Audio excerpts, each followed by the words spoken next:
Olá, está começando mais um Monte Bravo Cast, o podcast da Monte Bravo Corretora. Eu sou Guilherme Guerreiro, hoje é segunda-feira, dia 30 de junho de 2025, e a semana começa com um alívio nas tensões no Oriente Médio e com o mercado de olho no avanço do orçamento dos Estados Unidos no Senado.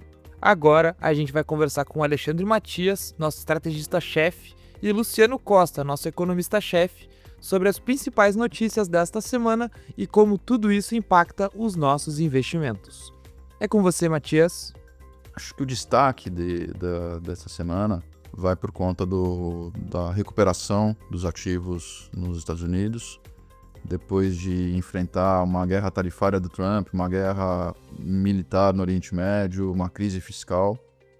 O S&P e as demais ações tiveram uma recuperação impressionante desde abril, e a gente está virando o semestre com altas aí próximas de 5% no acumulado do ano, com o S&P e o Nasdaq testando os níveis mais altos da história, né? Então, realmente é uma superação fantástica, e a lógica por trás dessa recuperação vai por conta da guerra no Oriente Médio ter tido uma solução rápida, e pela ideia de que as tarifas você está encontrando um ponto de equilíbrio que é razoavelmente em torno do esperado, sem um grau de beligerância muito alto, né? Com isso, você vira a página das tarifas, vira a página da guerra e olha para os fundamentos da economia. E o que a gente está vendo é uma economia que está desacelerando, né? Um mercado de trabalho que começa a perder um pouco da força, apesar da expectativa de que o choque tarifário ainda produz uma alta na inflação. Vai levar o core do PCI para alguma coisa em torno de 3,5%, alguma coisa assim. A perspectiva de enfraquecimento da economia está gerando um consenso de que nas 2 ou 3 últimas reuniões do ano o Fed vai poder cortar juros, né? E isso você acaba ancorando uma dinâmica favorável na renda fixa. A Treasury saiu daquela faixa de 4,5 e está operando na faixa de 4,25, ao mesmo tempo que a Bolsa está subindo, olhando para esses possíveis cortes do Fed no último trimestre e para a recuperação da atividade econômica em 2026. Então a Bolsa já está olhando para além da desaceleração que a gente imagina que aconteça ao longo desse terceiro trimestre que começa amanhã. E esse quadro global acaba significando um dólar mais fraco, né? O dólar, olhando pelo DXY, perdeu praticamente 10% do seu valor ao longo do ano. Ele saiu de níveis extraordinariamente apreciados para um nível que é DXY 97, 98, é um nível normal dentro da normalidade, até na média é um nível apreciado. E o fato é que com o enfraquecimento do dólar, o real acabou pegando carona, saiu daquele nível de 6,20 que ele chegou a frequentar na virada do ano e está trabalhando agora na faixa dos 5,50. A gente imagina que tem impulso até para testar os 5,40 nas próximas semanas. Essa queda do dólar aqui ajudou muito a renda fixa, junto com o fim do ciclo de alta da Selic. Então a renda fixa tem tido uma dinâmica favorável. A queda do dólar, os fluxos dos estrangeiros e a queda dos juros ajudam a renda variável. A Bolsa também está aí próxima dos nossos recordes nominais. E a gente acha que essa dinâmica, que ela é totalmente determinada pelo cenário global, né, essa dinâmica favorável para os ativos domésticos, ela tende a continuar, né? Porque se a gente for olhar para o fundamento, aí aqui o Brasil continua com fundamentos muito ruins, né? Um fiscal em trajetória de dívida explosiva, um governo que não quer fazer ajuste, e mais recentemente, com essa confusão toda do IOF, você tem aí questões complexas de curto prazo para o governo administrar sem uma maioria ou sem uma coalizão minimamente orgânica no Congresso. Então você tem fundamentos frágeis. Mas, como tudo isso, de uma certa forma, está no preço, e o mercado também está na expectativa de que a questão fiscal só vá realmente ser endereçada no próximo governo, a dinâmica dos fluxos globais acaba empurrando o preço dos ativos, e a gente acha que esse quadro tende a prosseguir pelos próximos meses. E Luciano, quais são os principais destaques desta semana no cenário macroeconômico? Bem, na última semana a gente teve, né, os dados de inflação aqui no Brasil e também nos Estados Unidos. Os dados de inflação nos Estados Unidos, eles vieram um pouco mais pressionados, né, do que era o esperado, mas a composição da inflação foi bastante benigna, né? Saiu o dado do núcleo do PCI referente a maio, ele veio com uma alta um pouco superior à expectativa do mercado, ficou em torno de 0,18. Essa alta na margem, ela tem uma boa composição porque a contaminação na parte de bens foi bastante contida. Ainda não tem claramente nenhuma contaminação mais forte da parte de tarifas, né, principalmente em automóveis, eletrodomésticos, vestuário. Todos esses grupos continuam ainda bem comportados, então essa é uma boa notícia. A outra notícia também favorável foi o comportamento da inflação de serviços. Os serviços ex-moradia estão desacelerando.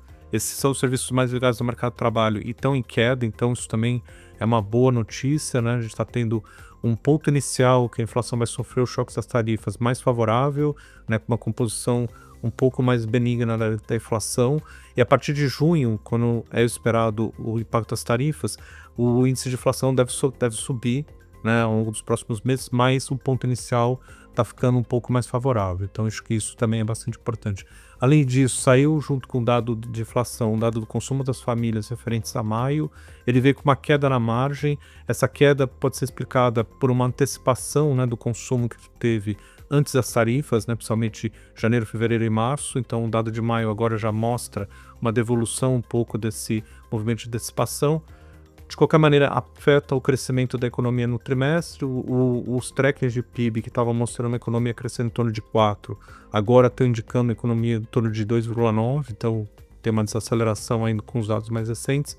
Isso também traz um certo conforto para o Fed, né? O Fed vê uma economia que, por enquanto, está uma contaminação baixa na inflação e com uma tendência de moderação do crescimento na margem. Então isso acaba sendo favorável para a discussão de corte de juros. A gente continua com o nosso cenário, a expectativa de um corte a partir de setembro de 25 pontos, mais 2 cortes no final do ano, levando o Fed Funds, né, para baixo de 4 em 3,75 no final do ano. O mercado futuro de juros, ele também se movimentou ao longo da semana, depois do depoimento do Powell no Congresso. Foi considerado um discurso mais dovish. Com esse discurso, o mercado começou a precificar agora 65 bases de cortes ao longo do ano. Seriam praticamente mais 2 cortes e meio, né, ao longo desse ano de juros, se aproximando no nosso cenário, né, principalmente com a precificação de 92% de probabilidade de corte agora em setembro.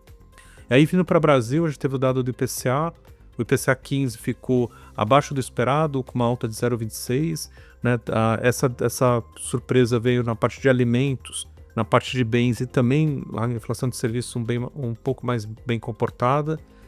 Essa inflação ela está passando pelo melhor momento dela, né? Provavelmente o IPCA do mês vai ficar em torno de 0,23, então vai ser uma inflação baixa, mas a partir de julho a gente vai ter de novo pressões, né? Tem bandeira vermelha de energia 1, na tarifa, também tem o reajuste de tarifa de energia em São Paulo, que vai ficar em torno de 13%, então tudo isso vai fazer com que a inflação volte a acelerar para casa em torno de 0,40, a gente tem uma projeção de 0,45.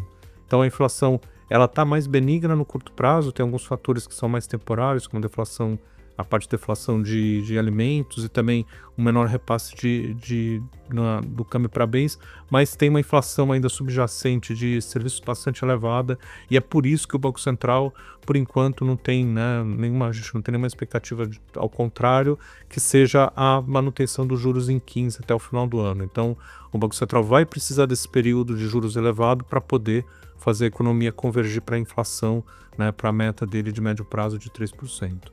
E para olhar para frente, né, na semana, o que a gente tem de mais importante é o dado de mercado de trabalho dos Estados Unidos, que vai sair na quinta, excepcionalmente, por causa do feriado da sexta-feira, né, da independência americana.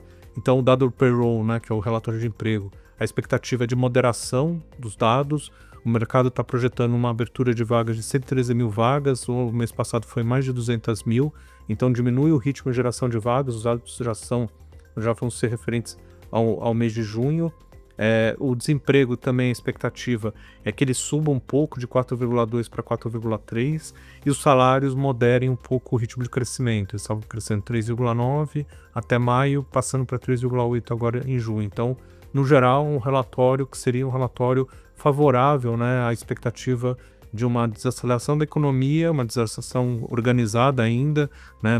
A gente não está falando ainda de uma recessão, mas uma desaceleração que traz aí por trás, né, a expectativa que o Fed possa cortar juros realmente aí no final do ano, né, quando está colocando a partir de setembro. Então, esses dados confirmariam. E no Brasil, o dado mais importante da semana vai ser o dado da produção industrial. A expectativa do mercado é que ela caia na margem 0,5%. O dado vai ser referente a maio. É o primeiro dado aí, né? Já começa o mês de maio, os dados. Então vai ser um dado também importante para acompanhar. Muito obrigado, Matias e Luciano. Estamos encerrando aqui mais uma edição do Monte Bravo Cast. O nosso informe semanal, como você já sabe, está disponível na íntegra no nosso site montebravo.com.br, na aba de conteúdo. Lá você consegue ver todas as análises do nosso time, com recomendações e oportunidades para a sua carteira de investimentos. Uma boa semana e bons investimentos para você!